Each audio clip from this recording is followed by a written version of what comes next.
Hi my lovely followers, আজকে তোমাদের সাথে শেয়ার করব কালকে যেহেতু সরস্বতী পূজা আমরা সকলে মিলে গিয়েছিলাম সরস্বতী মায়ের প্রতিমা কিনতে গিয়ে কি যে একটা বিপদে পড়েছি আজকে তোমাদের সাথে সেটাই শেয়ার করব। আমরা রাতে একটু দেরি করে গিয়েছিলাম, প্রায় 11টা বাজে, কারণ দেরি করে না গেলে রাস্তায় জ্যাম পাবো, সেই কারণে। কিন্তু এত কষ্ট করেও লাভ হলো না, সেই জ্যামে আমাদেরকে পড়তেই হলো। তো বেশিক্ষণ লাগেনি, জ্যাম শেষ হয়ে গেছে।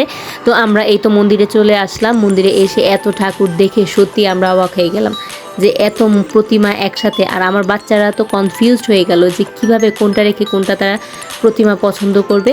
যাই হোক, তোমাদেরকে সামনে দেখাচ্ছি যে কোন বিপত্তির কারণে তোমাদেরকে বললাম যে আমরা বিপত্তিতে পড়েছিলাম। তো যেহেতু বড় দুইজন বড় আর ছোটজন তো বেশি ছোট, তাই বড় দুইজনকে বললাম যে তোমরা পছন্দ করো।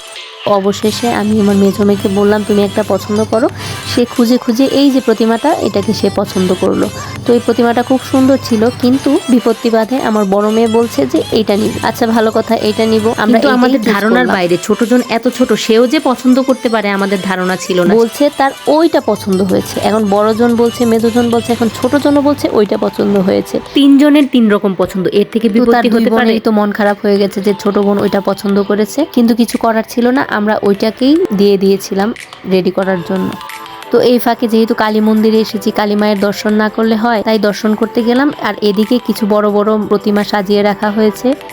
তো এগুলোকে কালার করছিল, এগুলো এখনো কালার শেষ হয়নি, এগুলো অর্ডার দেওয়া। তো দেখে খুব ভাল লাগছিল, কাছ থেকে কালার করা আমি কখনো দেখিনি, আমার বাচ্চারাও তেমন দেখেনি। তো আমরা দেখছিলাম। তো কালিমাকে বেশি দেখতে পারিনি, কারণ তখন দরজা লক হয়ে গেছিলো, যেহেতু আমরা দেরি করে গেছি। তো এইখানে আমরা কিছু ফটো সেশন করলাম, আর আমাদের এই ঠাকুর রেডি করে দিয়েছে, আটকে দিয়েছে। আমরা রেডি করে ঠাকুর নিয়ে উঠে পড়লাম গাড়িতে। সত্যি কথা বলতে সবাই মিলে এই যে ঠাকুর নিয়ে আসলাম, তো এটার একটা আলাদা ফিল আছে, সত্যি খুব ভালো লেগেছে। তো আজকের ব্লগটা কেমন লেগেছে অবশ্যই জানাবেন।